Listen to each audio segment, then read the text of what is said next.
નમસ્કાર, આપ જોઈ રહ્યા છો 9KM ન્યૂઝ ગુજરાત। મહેસાણા નગરપાલિકા વિસ્તારમાં આવેલ સોમનાથ ચોક બિલાડી બાગ વિસ્તારમાં આવેલ મા સામાજિક સંસ્થાને સોંપેલ pay and use toilet bathroom ઘણા સમયથી બંધ હાલતમાં।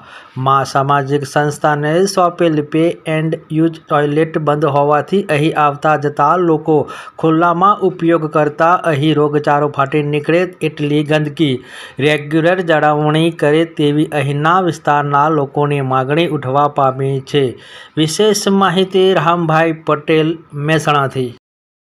મહેસાણા નગરપાલિકા વિસ્તારનો સોમનાથ ચોક વિસ્તાર છે। બિલાડી બાગને ટચમાં આ મા સંસ્થા પે એન્ડ યુઝનું ટોયલેટ બ્લોક છે, જે ઘણા વર્ષો પહેલાં અહીંયા ટોયલેટ બ્લોક બનાવવામાં આવ્યું હતું।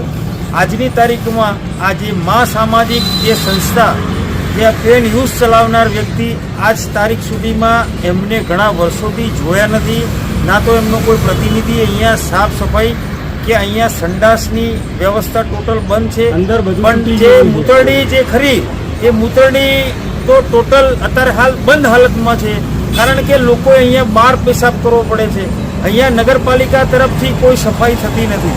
અને બીજું કે અહીંયા જાહેરમાં લોકો પેશાબ કરવા ઊભા રહે છે। શિયાળાનો સમય છે અને આવનાર સમયમાં અહીંયા રોડ ઉપર આવતી જતી મા બેન દીકરીઓ અહીંયાથી નીકળતા હોય ત્યારે ખુલ્લામાં લોકો પેશાબ જતા હોય એ બિલકુલ અયોગ્ય છે। એટલે મારે આપ શ્રી મહેસાણા નગરપાલિકાના પ્રમુખ શ્રી તેમજ ચીફ ઓફિસર શ્રી તેમજ ભાજપનું જે શાસન ચલાવનાર જે લોકો છે, જે વ્યક્તિઓ છે, એ લોકોને મારે તમને ખાસ વિનંતી કરવી છે કે શું આ બધા ટોયલેટો તમને મહેસાણા શહેરના દેખાતા નથી? હજુ આ એક ટોયલેટ છે, આવનાર સમયમાં બીજા પણ ટોયલેટ આપને બતાવીશ। આ તાત્કાલિક આ મા સંસ્થાવાળા જોડે આ ટોયલેટ બ્લોક તમે પાછો લઈ લેજો અને એને નગરપાલિકા સંચાલન દ્વારા ચલાવજો, જેથી કરીને સારી સેવા મળે લોકોને। જે ઉપયોગ માટે જે આ ચીજ વસ્તુ બનાવી છે